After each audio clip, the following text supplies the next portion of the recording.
आज आपका बहुत बहुत स्वागत है। मैं विवेक बिंद्रा, कोई बड़ा बिजनेस नहीं, कोई मोटिवेशनल स्पीकर नहीं। आज आपसे असली मोटिवेशनल स्पीकर से मिलवाएंगे।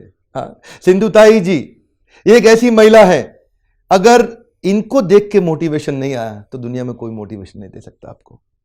ऐसी करुणा की अपार शक्ति, बहुत भयंकर संघर्ष, इतना संघर्ष, पहाड़ों पहाड़ों पहाड़ों जितना संघर्ष, भिक्षा मांगने तक का काम किया जिंदगी के अंदर। 9 साल की उम्र में 35 साल के आदमी से शादी हुआ, जिससे मैं ये प्रेग्नेंट थी।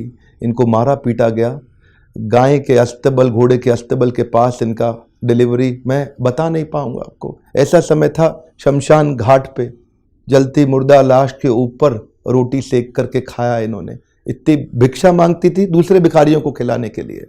आज भी इनका एक अनाथ आश्रम चलता है, जहाँ सैकड़ों हजारों बच्चों को इन्होंने पाला है अपने बच्चों की तरह।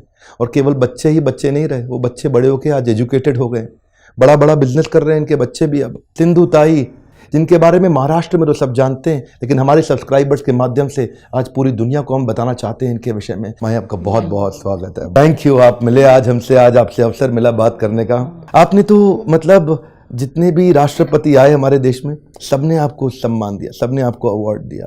आपको अब्दुल कलाम जी ने अवार्ड दिया, आपको प्रतिभा पाटिल जी ने दिया, आपको प्रणब मुखर्जी ने दिया, आपको रामनाथ कोविंद जी ने दिया। आगे जाने से पहले मैं रिक्वेस्ट करूंगा, आप अपने थोड़ा बचपन के बारे में बताइए। ये आप इतनी शक्ति संघर्ष को सहने की आपके जीवन में कैसे आई? हाँ बेटा, मैं 20 साल की थी जब मेरे ससुराल ने छोड़ा मेरे को। तब मेरे पास कुछ नहीं था और ये 10 दिन के बच्चे थे।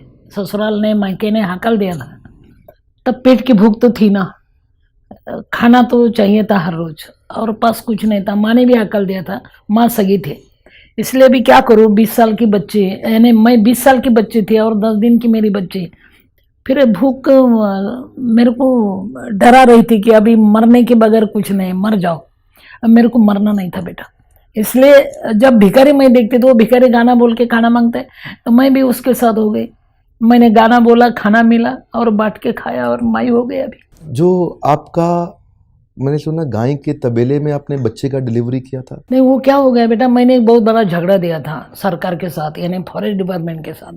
क्योंकि हमारा पति गैया चराते थे, सबके पति, और हम गोबर उठाते थे। उसका पैसा नहीं मिलता था हमको।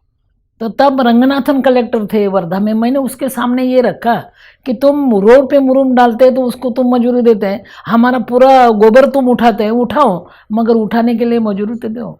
हम रात दिन वो गोबर उठाते हैं। उन्होंने दिया नहीं। फिर मैंने बहुत बड़ा झगड़ा किया और मेरे को न्याय मिला। कलेक्टर ने मेरे को न्याय दिया। मगर हुआ क्या बेटा, यानी सब लोग उनका भला हो गया, मगर एक का तो बुरा हो सकता है ना। तो वो जिसका बुरा हो गया वो मेरे पीछे पड़ा। और मैं 9 महीने की प्रेगनेंसी थी। तो उन्होंने मेरे पति को बोला कि तेरे पत्नी को जो अभी गर्भवती है ना, वो तेरा नहीं, बच्चा मेरा है। तो कौन सा पति मेरे को स्वीकारेगा। उन्होंने मेरे पेट पे लात मारी थी और मैं बेहोश हो गई थी।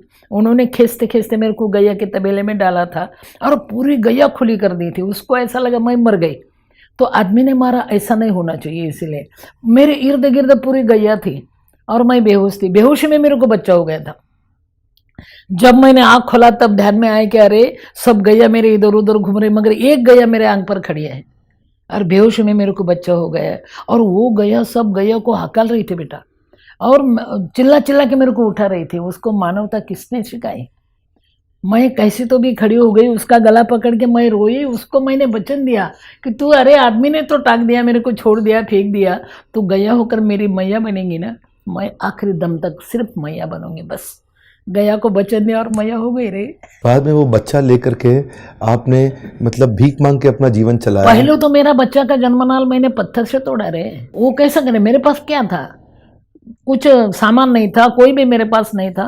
फिर मैंने उसको टेढ़ा सुलाया और नीचे पत्थर रखा, हाथ में एक पत्थर लिया। पहला पत्थर मारने से मेरे को डर लगा कि अभी ये जन्मा है बच्चा और मैं पत्थर मार रही, मगर इलाज तो नहीं था। फिर मैंने आंख बंद की और पत्थर मारने लगी। वो चुकता था, फिर भी मैं मारती थी, मगर मैं पत्थर गिनती थी। 16 पत्थर मारने के बाद नाल टूटा।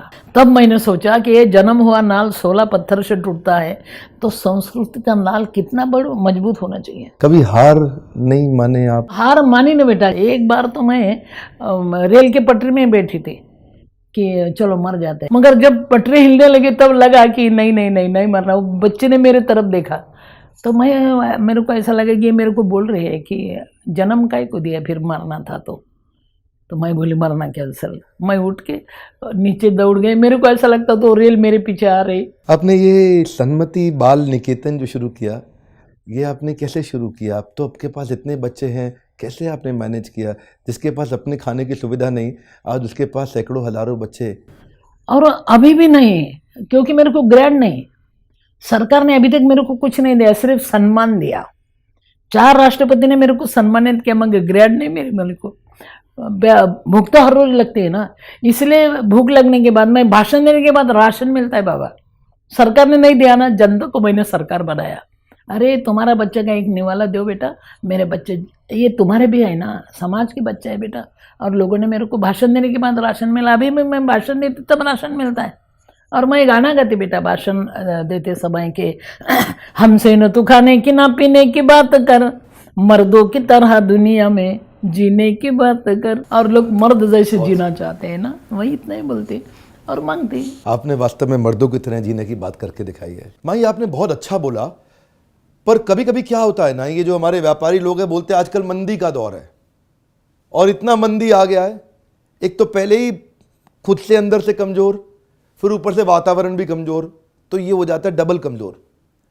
और जिसमें अगर कस्टमर इनको छोड़ दे, बिजनेस में अगर लॉस हो जाए तो उनके एम्प्लॉय भी छोड़ के भाग जाता है। बेचारे अकेले पड़ जाते हैं कभी कभी व्यापारी लोग।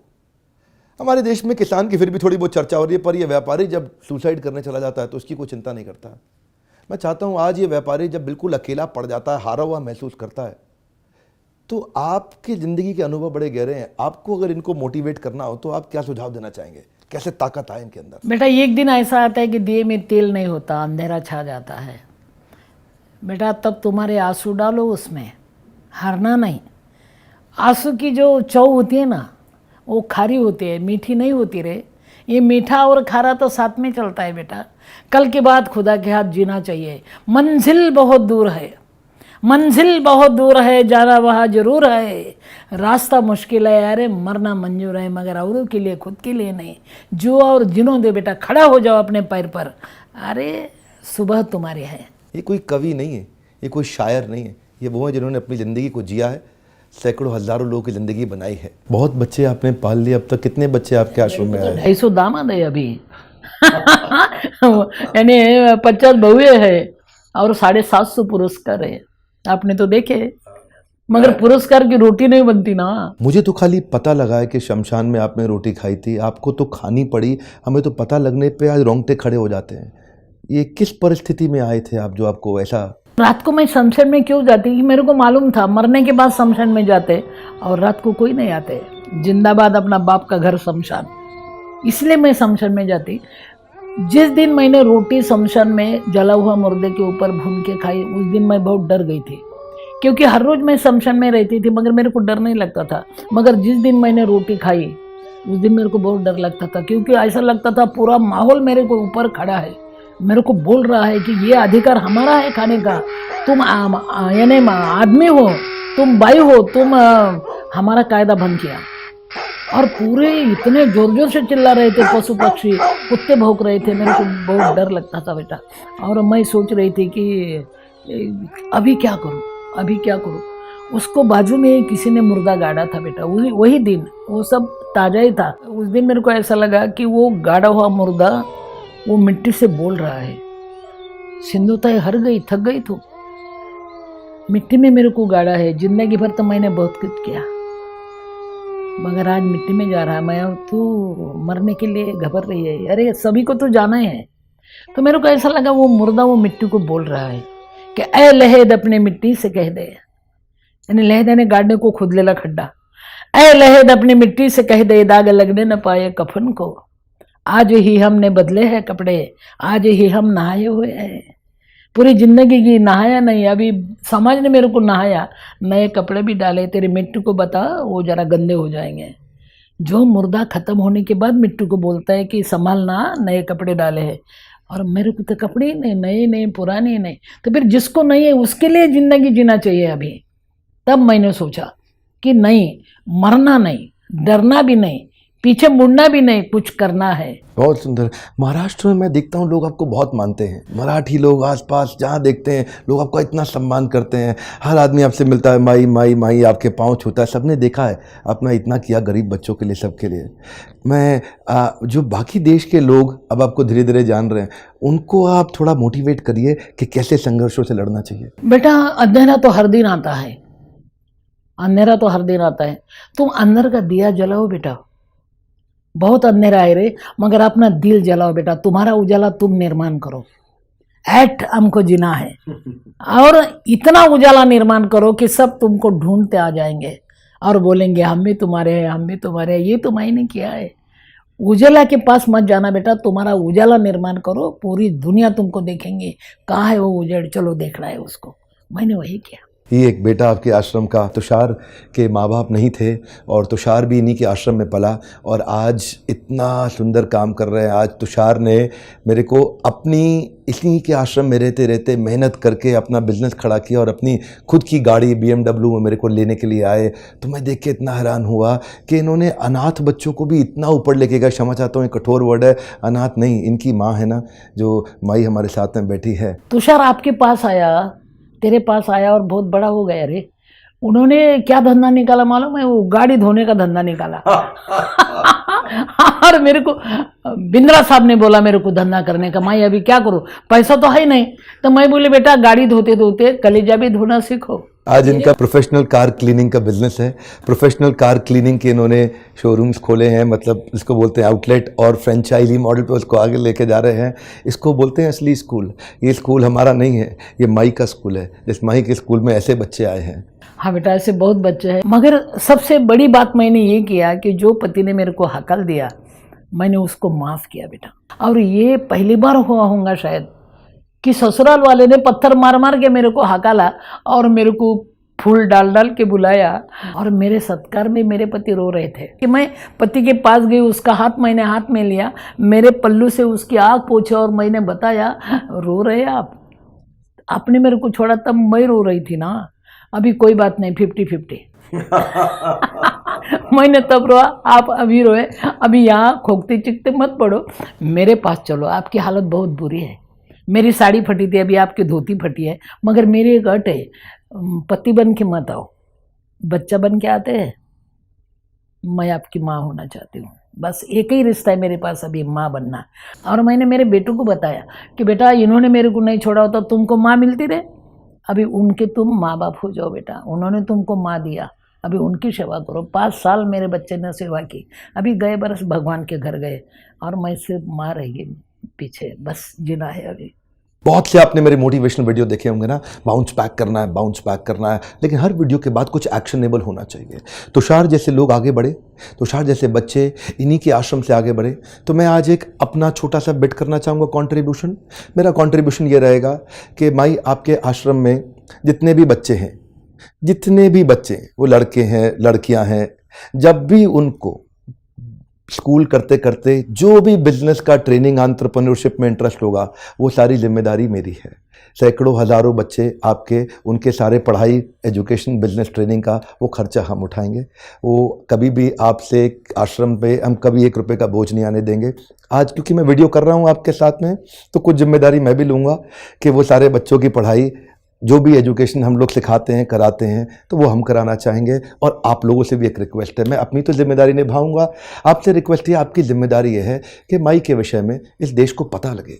पता इसलिए लगे कि हारे हुए लोग बैठे हुए हैं, जिनके पास सब कुछ है वो भी हारे हुए हैं। हाँ, वो भी हारे हुए। मैं आपसे रिक्वेस्ट कर रहा हूँ, ताकत आ जाएगी अगर कोई व्यक्ति माई की इस छोटी सी स्टोरी को समझे कि कैसे उन्होंने अपनी ज़िंदगी को नहीं, हज़ारों की ज़िंदगी को बदला है। मैं आगे जाने से पहले मैं चाहूँगा कोई 2 शब्द आप कुछ मैसेज देना चाहते हैं अगर सबको। बेटा कभी कभी थैंक यू बोलो। जो अपने ऊपर संकट आते हैं, बिजनेस रुक जाता है ना, तब वो टाइम को थैंक यू बोलो बेटा, क्योंकि अगला रास्ता अपने को दिखता है। दिन निकलने वाला होता है, थोड़ा सा अंधेरा आ जाता है, फिर भी हारना नहीं, मरना नहीं, डरना नहीं बेटा।